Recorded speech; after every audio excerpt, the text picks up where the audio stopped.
प्रभूच्या चरणी ह्या या सख्या हनुमंताचा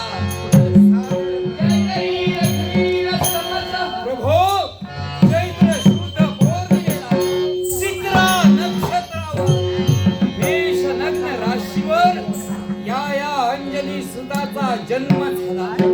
कालांतरानं पंपा सरोवराच्या ठाई तुझी माझी भेट झाली.